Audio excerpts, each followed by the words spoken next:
Hi, my name is Matthew Jackson. I'm the drummer for Lindell Baptist Church. And today, I'd like to talk to you about ambidexterity in drumming. Ambidexterity is the concept of being able to use your left side equally as well as your right side. The ambidexterity concept you probably are familiar with in sports. For example, in baseball, if you're a batter, if you can bat from both sides of the plate, they call you a switch hitter. And of course, switch hitting makes you more versatile against opposing pitching. You can also see ambidexterity concept work in basketball. I remember when I was playing basketball, my coach would make us also do layups and dribble with our left hand. And it's important that you be able to dribble with either hand well in basketball. And of course, that same concept can be used in soccer when you kick with your left foot as equally as well as with your right foot. So when you have that ambidexterity in athletics, that makes you a more versatile athlete. So bringing that over into drumming, the more ambidextrous you are in drumming, that makes you a more versatile drummer. Now, I am a right-handed drummer, and my drum set is set up for a right-handed drummer. Most right-handed drummers, when they play, they'll cross over with their right hand and hit the hi-hat with their right hand. Well, and that works well for a lot of right-handed drummers.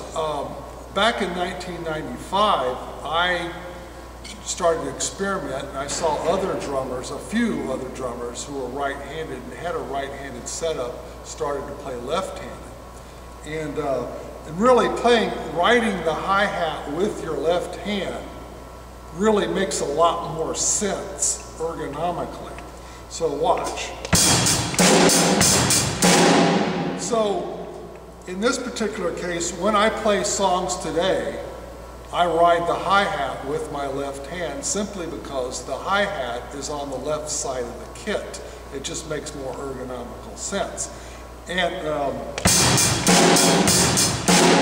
also, when I ride my ride cymbal, I switch to my right hand because the ride cymbal is on the right hand side of my kit.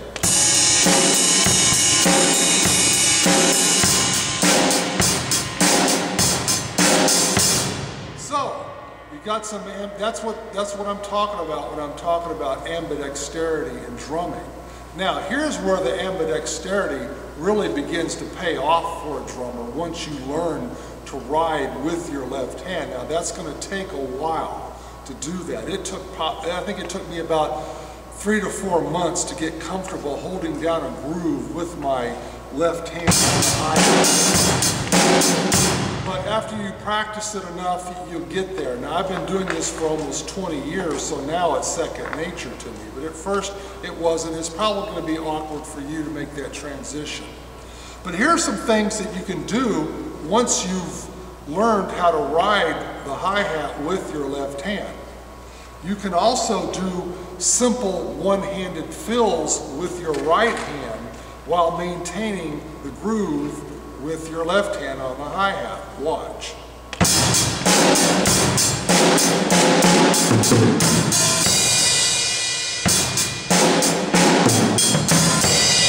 So those are some things that you can do. You've got that when you ride with your left hand, the right hand now is on the snare, and it's available to these other components on the drum set. When you're crossing over, your left hand, if it's the snare hand, it's locked up. It can't go anywhere, okay? You can go over here, but that's awkward, okay? So, that's one thing that you can do. Another thing that you can do, once you've mastered riding with your left hand, is you can do double ride combinations. Let me show you what I'm talking about by double riding.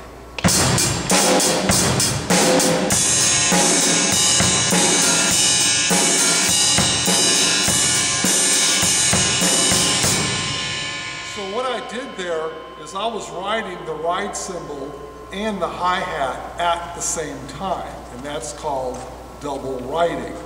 You could also, I played quarter notes on the hi-hat, on the ride cymbal, while I was playing eighth notes on the hi-hat.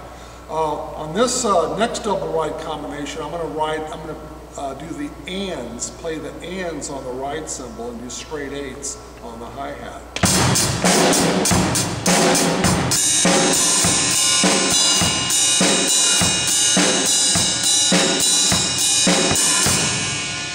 You can do all sorts of combination. Here is a 3/2 son clave on the ride cymbal while I'm doing straight eighths on the hi-hat.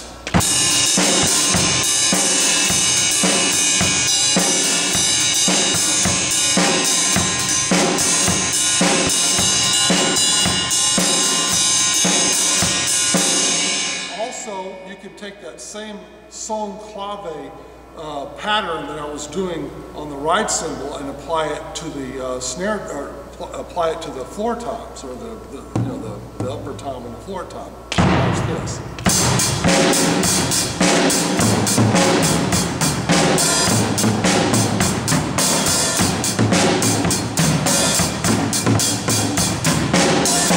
So there's all sorts of things that you can do. There's just endless things that you can do once you learn how to master both hands ambidextrously. Anyway, that concludes our lesson for today. Thank you for watching.